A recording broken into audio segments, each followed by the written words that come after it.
so-called dispute, succession dispute between the Mnangagwa faction, which called itself Lacoste, and the so-called G40 that we were associated with.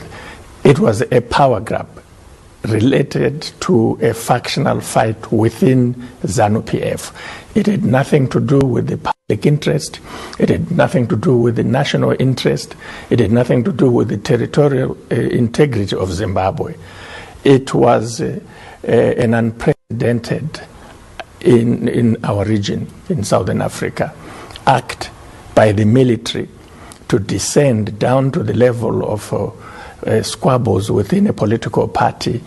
Before this happened, there was a constant attack on Mnangagwa and those who were perceived to be part of the Lacoste, and you were classified as a member of the G40. That was provocation. I mean, when you look at what the First Lady, the former First Lady, was doing in rallies. Are we being told that if there is a spirited political campaign within a particular party, in this case a ruling party, and if this campaign is taking place at rallies, meetings, where there's a robust debate and very tough things are said about members or leaders of the party, are we being told that in the new SADC, in the new African Union, when that happens, it's a recipe for a coup? It's a recipe for a military coup. Is that what we are being told?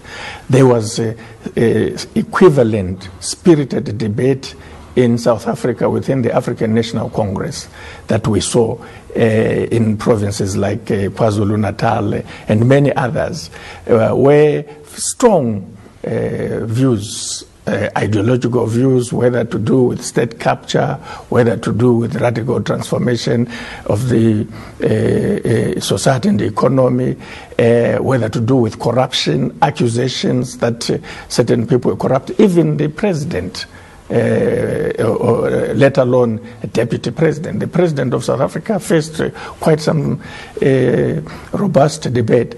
Are we being told by this question that when that happens, then the army should use force? It should unleash tanks in order to take a side? The Zimbabwean precedent is a very dangerous one. It is uncivilized. It's unbelievable that in 2017 you can get a country's army descending unprofessionally, unconstitutional, the level where you say a permanent secretary in the Ministry of Information believes that he has been insulted at a political rally. Therefore, because he's good buddies with the head of the armed forces, they are going to use that to justify the deployment nationwide. The whole country, and the country was under military siege from the 15th of November to the 18th of December. Because of that, now, what is really of concern to many, especially members of the former ZANU-PF, as it was before, is that Emmerson Mnangagwa, General Chiwenga, and all these people in the military cabal associated with the bloody coup of 15th of November are the very same people who orchestrated the downfall of Vice President then, Joyce Mujuru. The First Lady herself, she constantly attacked Mnangagwa, who was the Vice President of the party. First of all, I want to repeat the fact that even if what you are saying were true, which it isn't true, but let us assume it was true, it can't justify a military coup. And this is the more important point than the one you are making. We cannot allow a situation where we start taking a position that the end justifies the means.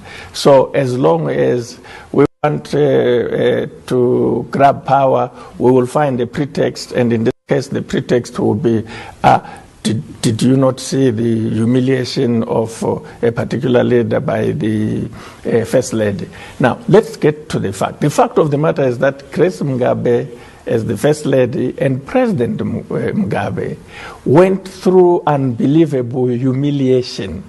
Unbelievable humiliation.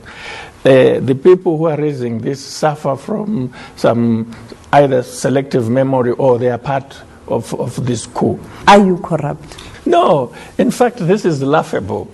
Seriously laughable. First of all, this is an accusation coming from the most corrupt politicians and public officials in the history of our country. They cannot account for the assets that they have. The richest individual in the Republic of Zimbabwe is Emmerson Mnangagwa. The one person who was responsible for setting up ZANU-PF companies when he was the Secretary for Finance of the ruling party is Emmerson Mnangagwa. There is no cent that comes from those companies, including a bank, including investments in the region, in countries like Namibia and even South Africa. The person who led the plunder of resources, even in foreign countries such as the Democratic Republic of Congo, leading to the United Nations investigating and coming up with a report that is still there, is the Emmerson Mnangagwa, along with the military cabal of General Chiwenga, SP Moyo, the person who brought the Chinese to plunder Chiadzwa diamond resources for Zimbabwe, up to a point where we have, at the very least, over a period from 2007 to 2014, some 12 to 15 billion dollars in diamond revenue that remains unaccounted for, that went into the pockets of individuals. These people have staged a coup, not just to grab power for the sake of grabbing power, but in order to cover up their corruption. That command agriculture was nothing but a looting scheme. But some are saying that agricultural program was a program aimed at assisting farmers, and farmers are happy, and you guys... No, there are no farmers. You are just trying to use that as a scapegoat based on your own corruption. What is our own corruption? In my case, for example, they say that I took $430,000 from ZimDev when they know very well that the money in question, it doesn't even come to $430,000. No one has ever asked them to say, you keep using this figure of $430,000. How do you get to this figure? If you look at that $430,000, about $200,000 of that went to the ministry's participation in the Zimbabwe International Trade Fair program in 2016.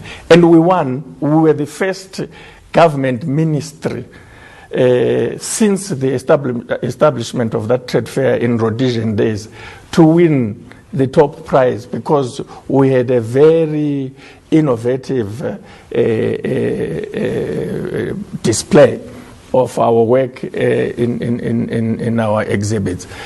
And the remainder of that money supported approved ZANU-PF programs, and then 100,000 of it supported a program that was designed to bring together government departments, schools, traditional leaders to support education in general, but science education in particular, in Cholocho, my district, one of the marginalized districts, and part of the marginalization due to the Gugurahundi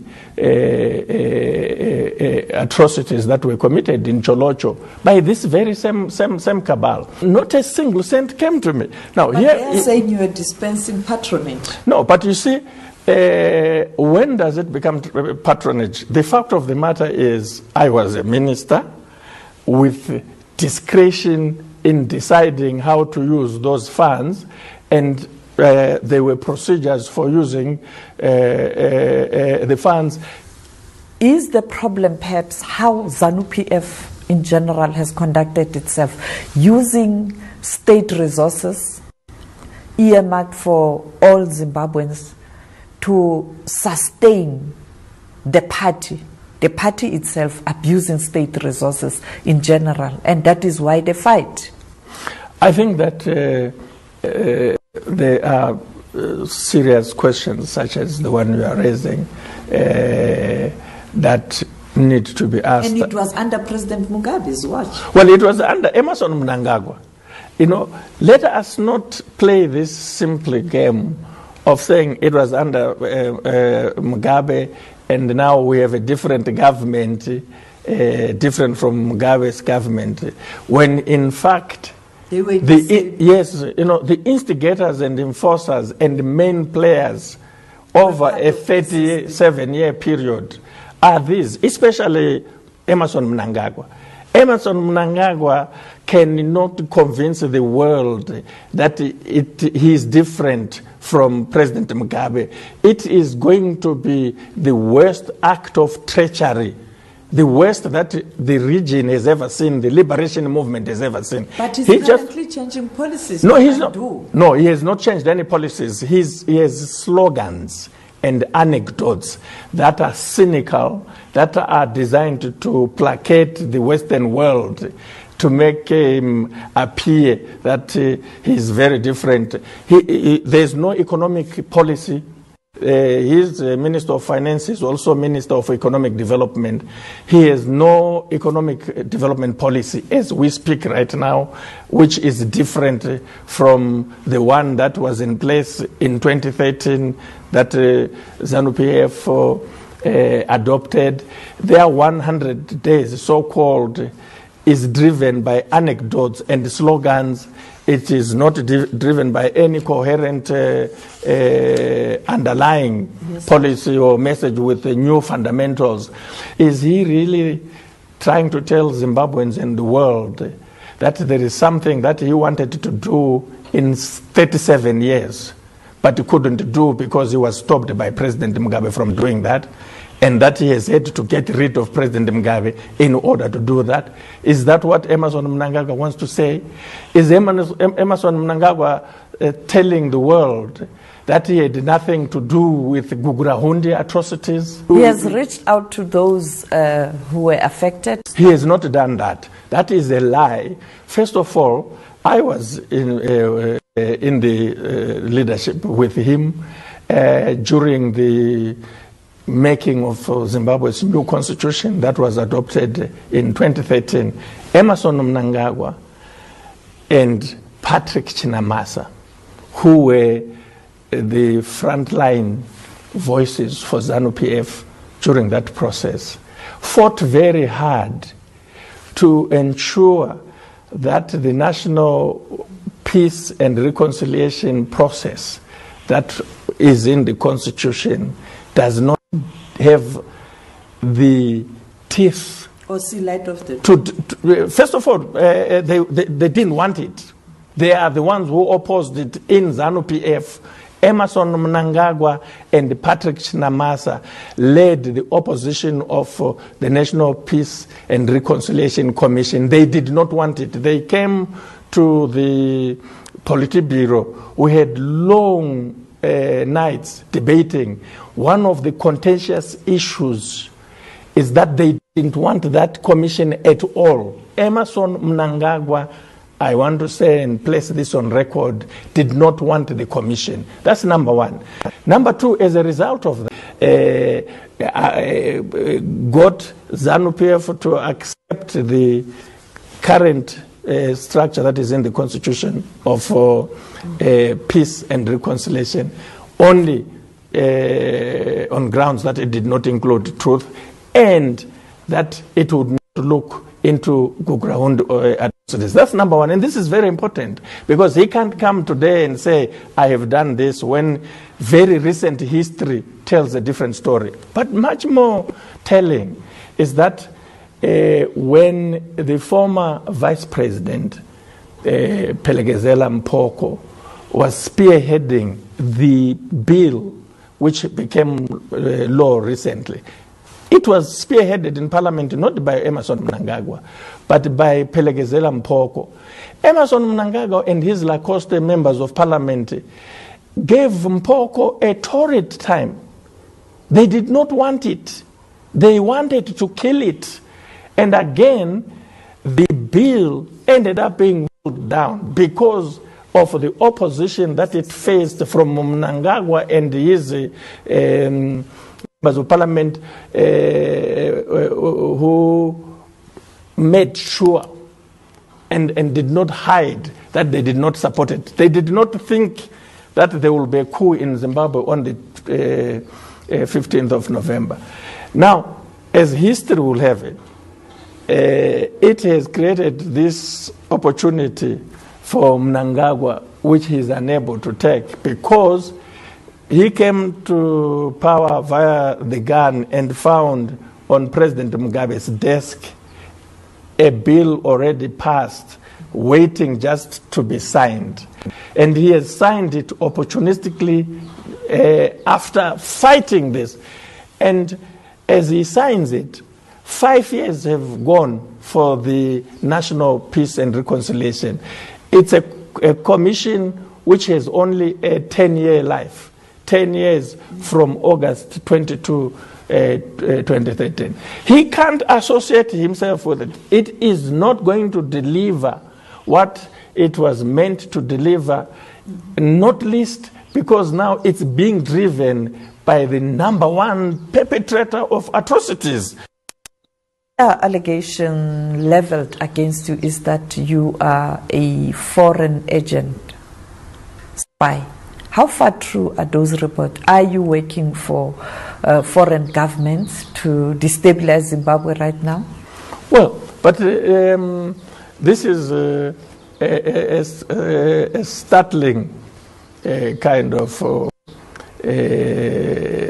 allegation coming from people who have used these kind of allegations way back, even before independence. When it comes to people like Emmerson Mnangagwa, General Chiwenga in particular, if you are educated and you are not available to them, you are not working with them, you do not support them, you are by definition a spy. You are by definition a foreign agent. Because as far as they are concerned, patriotic members of ZANU-PF, patriotic Zimbabweans must support them, must agree with them, must work with them, and if they are not working with them, they must be working for the so-called enemy. In the world of espionage, the spies in this world are vice presidents, generals, the people who sit in joke and know what is being planned. These are the people who sell the information. You can't just, they used to accuse young people coming from school. You go there, you join the liberation struggle, you're wearing a t-shirt, it has a number, it's your spy number. A spy must be a well-positioned person with information and somebody who can make a difference. And as far as the history of Zimbabwe is concerned, the history of who is a spy, who was a spy, who has been a spy is yet to be told. Are you willing to go back to Zimbabwe? The issue is not about us, so-called G40, reconciling with coup makers. The issue is about restoring constitutional government in Zimbabwe, How can returning to civilian rule. How can that be done under these circumstances? Because the region has accepted Mnangagwa currently in To accept. He's at the AU, and he was well received, and even the message where he indicated that President Mugabe is fine and is taken care of. How are you going to resolve this? Because it looks like the other people have moved on. No, I mean, a lot of people said that about Rwanda. They said things have moved on, there was a stable government there, and so forth. But look carefully back and take some lessons. The fact that... Are you saying there's likely to be an internal conflict in Zimbabwe? If the fundamental issues that are related to the coup are not addressed, no doubt about that. There is a lot of bottled up tension. Is this not perhaps a threat, and perhaps are you not involved in mobilizing people? No, but I mean, look, does anyone really think in 2017 you can put tanks in the streets, brutalize people in the way they did, and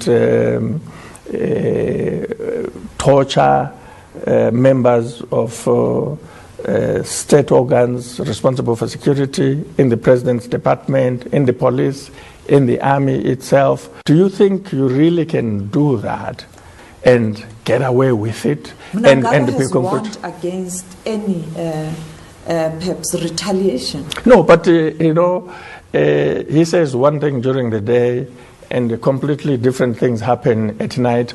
Everyone now knows there are serious tensions between him and the military cabal led by Chiwenga, very serious tensions.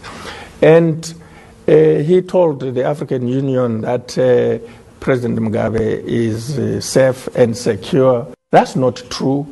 He's been, and then he got applauded for that. He also said he's working very hard to preserve the legacy of President Mugabe. He's doing actually the opposite.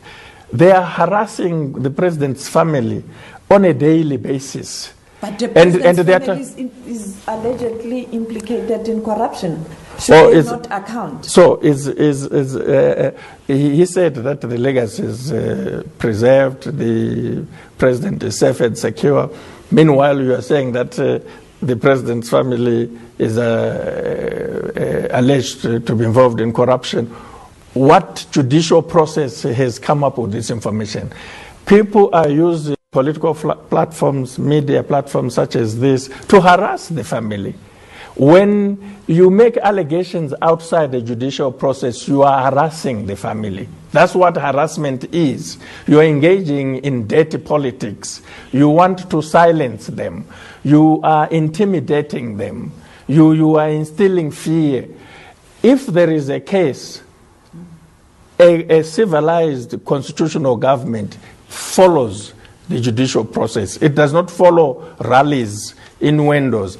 And Mnangagwa has been going to these countries, you say. Obviously, he's panicking. There's something he knows that obviously many other people don't know about his illegitimacy. And he's trying to convince them that, no, I'm legitimate. But in the process, he's telling a lot of stories which are humiliating the president, the former president, which are false. When he left Namibia, he alleged that the president, when he had a phone call with him on the 20th of November, couldn't remember that he had dismissed him, which is preposterous. What he doesn't understand is that while he was holed up somewhere making that call, the president was not making that call alone. And you asked an important question.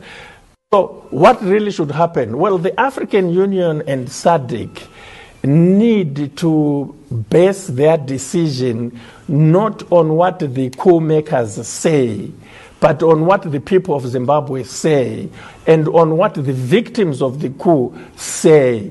The only legitimate way is to have a fact-finding mission. You cannot have all these conclusions that it was a bloodless coup, that it was lawful, without having a process that comes down to the ground and speaks to the people who have been affected. If, as we say in Southern Africa, if Zimbabwe did it, why can't Malawi did it? Why can't Zambia did it? Why can't Mozambique did it? And then, in the end, everybody will did it. And finally, have you spoken to President Robert Mugabe recently? Have I spoken to him recently? No, I have not spoken to him recently. I would like to do that, and I can only do so if an opportunity avails itself. We are concerned about the continued harassment, mistreatment and humiliation of the president. Certainly, I hope he's well. I hope he has a peace of mind, but rationally speaking, he cannot be.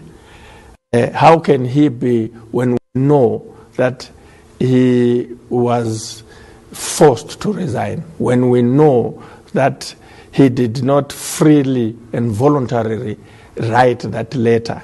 He was threatened. He was told that if you don't sign this letter, you are going to go the Gaddafi way. We will mobilize people and let them march to your residence. He was confined to his residence. He tried his best to engage the coup makers, but they were bent on removing him in a very humiliating way. And so how can he be well against the background of... and SADC, his peers were quiet when that was happening? Well, I think this is why some of them have a lot of thinking to do, and I'm sure their God has been visiting their conscience, because some of what they allowed to happen might happen to them, and they will regret when it does, because they allowed the precedents in Mugabe's case. And you know, this whole thing to say, yes, it was wrong, we know, yes, it was a coup, but because it was against Mugabe, it was fine as long as it got rid of Mugabe. That cannot be a civilized virtue. Just because you have issues with President Mugabe does not justify the use of foul means. He stayed for too long. He stayed for too long. Yes, but are you now going to say, as part of our constitutive act as SADC and the African Union, if you are elected by your people such that you stay for too long... Some are saying those elections were not free and fair. Therefore, let's have a military coup. Is that what you are prescribing? Let's have the military coup for that reason.